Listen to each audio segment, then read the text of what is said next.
Hello guys मैं रिम्पी अपना सकलोके मोर YouTube चेनेलटोলৈকে स्वागतम जनाइছো। बानपानी হৈছে এটা প্ৰাকৃতিক দুৰ্যোগ। ইয়াৰ পৰা হাত সাৰি হোৱাটো সম্ভৱ নহয়, ইয়াক ধৰি ৰখাটো সম্ভৱ নহয়। সেয়েহে এই বানপানীৰ পৰা কিছু পৰিমাণে হ'লেও কষ্ট আৰু লোকচানৰ পৰা ৰক্ষা পাবৰ বাবে আমি কিছুমান নীতি নিয়ম হাতত ল'ব পাৰোঁ। সেই সকলোবোৰৰ বিষয়ে মই এই ভিডিঅ'টোত ক'বলৈ বিচাৰিছোঁ। অসমখন এতিয়া বহুতো ঠাই বানপানীৰ দ্বাৰা গ্ৰাসিত হৈছে। ইয়াৰ 24খন জিলাৰ ভিতৰতে 10 লাখ মান মানুহে এই বানপানীৰ দ্বাৰা গ্ৰাসিত হৈছে।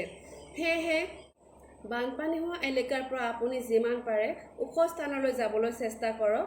লগতে ঘৰত যিমানবোৰ সামগ্ৰী মাটিত লাগি থাকে সেই সকলোবোৰ সামগ্ৰী আপুনি ওখ স্থানত ৰাখিবলৈ চেষ্টা কৰক। উদাহৰণস্বৰূপে ফ্ৰিজ, ৱাশ্বিং মেচিন, টিভি ইত্যাদি এই সকলোবিলাক ইলেক্ট্ৰিক সামগ্ৰীবিলাক ওখ স্থানত ৰাখিবলৈ চেষ্টা কৰক, যাতে বানৰ পানীয়ে এই সকলোবিলাক বস্তুৱে নষ্ট কৰি দিব নোৱাৰে। লগতে ঘৰৰ মেইন চুইচ অফ কৰি ৰাখিবলৈ চেষ্টা কৰিব, অফ কৰি ৰাখিব। যিহেতু এই বানপানীৰ সময়ত বিজুলীৰ ব্যৱস্থাটো নাথাকিবই, তথাপিও কিন্তু ইয়াৰ পৰা কাৰেণ্ট যদি প্ৰবাহিত হ'ব ধৰে তেতিয়াহ'লে বানৰ পানী যদি এই কাৰেণ্টটো যায় বিভিন্ন ধৰণৰ সমস্যাৰ সৃষ্টি হৈ যাব পাৰে। সেয়ে আপোনালোকে ঘৰৰ মেইন চুইচ অফ কৰি ৰাখিব। বানপানীৰ সময়ত আপোনালোকক এটা ইমাৰ্জেঞ্চি কিট থাকিব লাগিব লগত, আৰু এই কিটত আপোনালোকে ৰাখিব টৰ্চ থাকিব লাগিব, আৰু টৰ্চটো হ'ব লাগিব বেটাৰীৰ দ্বাৰা চলিত। সেয়ে আপোনালোকে এক্সট্ৰা বেটাৰী লগত ৰাখিব। ইয়াৰ পৰা আপোনাক লাগিব মম আৰু মাচিছ লাগিব। যিহেতু বিজুলীৰ ব্যৱস্থাটো নাথাকিব, সেয়েহে আপোনালোকক মম আৰু মাচিছৰ খুবেই প্ৰয়োজন হ'ব। ইয়াৰ পৰা আপোনাক বানপানীৰ সময়ত লাগিব খাদ্য। সেয়েহে আপোনালোকে এটা ইমাৰ্জেঞ্চি ফুডৰ কিট ৰাখিব, আৰু ইয়াৰ ভিতৰত আপোনালোকে ৰাখিব পাৰে শুকান খাদ্য কিছুমান, আৰু এই খাদ্য কিছুমান আপোনালোকক কিন্তু পেকেটিং কৰা হ'ব লাগিব। যিহেতু বানপানীৰ সময়ত সেয়েহে যিকোনো সময়তে সেই খোৱা সামগ্ৰীবোৰ ভিজি যাব পাৰে। সেয়েহে আপোনালোকে প্লাষ্টিকৰ দ্বাৰা পেকেটিং হৈ থকা খোৱা সামগ্ৰীবোৰ লগত ৰাখিব। ইয়াৰ উপৰিও আপোনালোকক লাগিব, যিহেতু বানপানীৰ সময়, সেয়েহে আপোনাৰ জৰুৰী সকলোবোৰ নথি পত্ৰ, ৰেচন কাৰ্ড, আধাৰ কাৰ্ড, ভোটাৰ কাৰ্ড আৰু সকলোবিলাক পৰীক্ষাৰ নথি পত্ৰ ইত্যাদি, কিতাপ পত্ৰ, যিবিলাক ষ্টুডেণ্ট আছে সেই সকলো ষ্টুডেণ্টৰ কিতাপ আদি সকলো প্লাষ্টিকৰ পলিথিনত ৰাখিব, নহ'লে ফাইলছবিলাকত ৰাখিব। যিহেতু বানপানীৰ পানী সেই সকলোবিলাক বস্তু নষ্ট কৰি দিব পাৰে। সেয়েহে সকলোবিলাক প্ৰয়োজনীয় নথি পত্ৰ আপোনালোকে ফাইলছৰ ভিতৰত নহ'লে পলিথিনৰ ভিতৰত ৰাখিবলৈ চেষ্টা কৰিব। আৰু এটা কিটত আপোনালোকে জৰুৰী ঔষধ পাতিখিনিও ৰাখিব, আৰু আপোনাৰ লগত ৰাখিব এটা মোটা ৰছী ৰাখিব, কাৰণ এই ৰছীয়ে বিভিন্নজনৰ প্ৰাণ ৰক্ষাৰ সময়তো সহায় হয় বানপানীৰ সময়ত।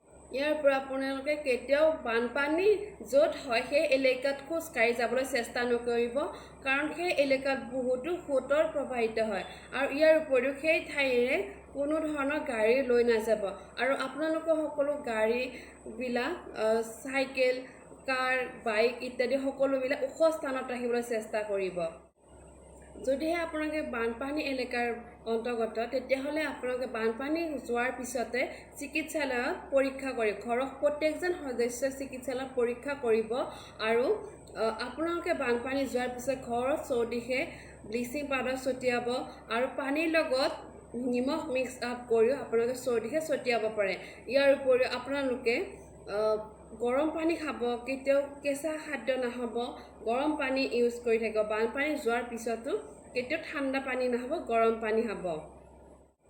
এনেদৰে আমি যদিহে বানপানীৰ সময়ত এনেকুৱা ধৰণৰ কিছুমান ব্যৱস্থা হাতত লওঁ, তেতিয়াহ'লে আমাৰ হ'ব পৰা লোকচানৰ উপৰিও আমাৰ কষ্টবোৰৰ পৰা কিছু পৰিমাণে হ'লেও হাত সাৰি থাকিব পাৰোঁ।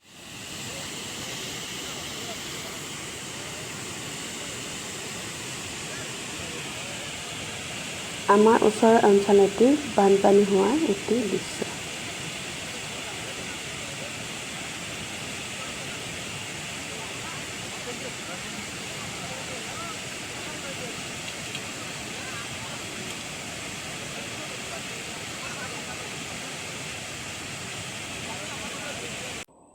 আৰু মই বিভিন্ন ধৰণৰ ভিডিঅ'ত দেখিছোঁ দেখিছোঁ, আজিও দেখিছোঁ বহুতো মানুহে মাথাউৰিৰ সন্মুখলৈ গৈ পানী চাবলৈ যায়। আপোনালোকে এই ভুলটো কেতিয়াও নকৰিব। মাথাউৰি আপোনালোকে পানী চাবলৈ গৈছে, কিন্তু ওচৰত মাথাউৰিৰ সন্মুখতে কেতিয়াও নাথাকিব। কোন মুহূৰ্তত ভাঙি যায় কোনো ঠিক নাই। সেয়েহে আপোনালোকে কেতিয়াও মাথাউৰিৰ সন্মুখলৈ গৈ তাৰে ওচৰত পানী চাবলৈ নাযাব।